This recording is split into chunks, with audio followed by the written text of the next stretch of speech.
आखिर ऐसी क्या मजबूरी आएगी अनुपमा के सामने कि वो अपनी ही बेटी और दामाद की जिंदगी में उनके सपनों के रास्ते का रोड़ा बनेगी। प्रेम और राही दोनों ही अनुपमा के पास अपनी रिक्वेस्ट लेकर जाते हैं और पूछते हैं कि आखिर अनुपमा ने उनके रेस्टोरेंट का लाइसेंस क्यों कैंसिल करवा दिया। इसी दौरान वहां मोटी बा भी आती हैं, जिनके तानों की बौछार ऐसी होती है कि अनुपमा ही नहीं, कोई भी उसे झेल न सके। सुपरहिट सीरियल अनुपमा का आने वाला एपिसोड काफी इंटरेस्टिंग और सोच से परे होने वाला है।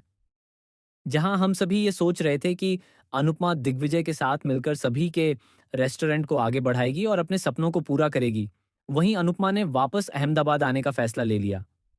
अहमदाबाद में उसे राही की ही कंपनी में सीनियर इन्वेस्टिगेटर की जॉब मिलती है।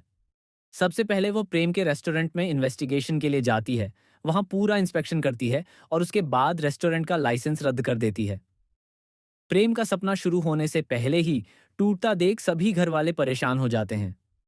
मोटी बा अपने बच्चों का हौसला टूटता हुआ नहीं देख पाती, इसलिए वह अनुपमा के पास आती है और हाथ जोड़कर विनती करती है कि दुनिया में किसी के खिलाफ जाना हो तो चली जा, लेकिन अपनी ही बेटी और दामाद के खिलाफ क्यों।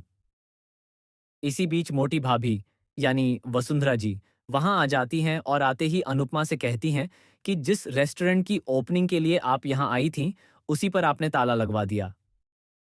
ये सब सुनकर अनुपमा भी हैरान रह जाती है, क्योंकि कोई ये समझने की कोशिश नहीं कर रहा कि उसने लाइसेंस रिजेक्ट क्यों किया।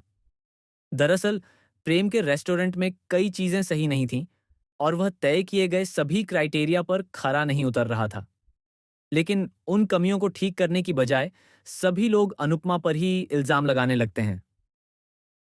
अनुपमा की जिंदगी को मुश्किल बनाने के लिए मेकर्स हर बार नया तरीका लेकर आते हैं और इस बार उन्होंने उसे अपनी ही बेटी और दामाद के खिलाफ खड़ा कर दिया है। असल में ये पूरा गेम टीआरपी का है।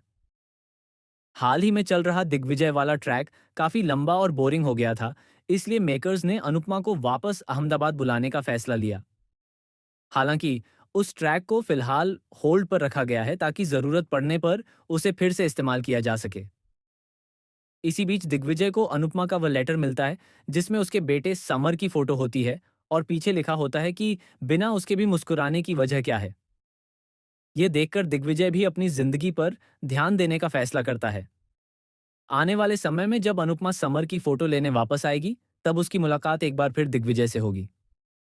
इसके बाद इस ट्रैक को आगे बढ़ाया जा सकता है, लेकिन फिलहाल टीआरपी लिस्ट में वापसी के लिए अनुपमा को अहमदाबाद भेज दिया गया है। तो दोस्तों, आप कितने एक्साइटेड हैं अनुपमा की जिंदगी के इस नए ट्विस्ट को देखने के लिए?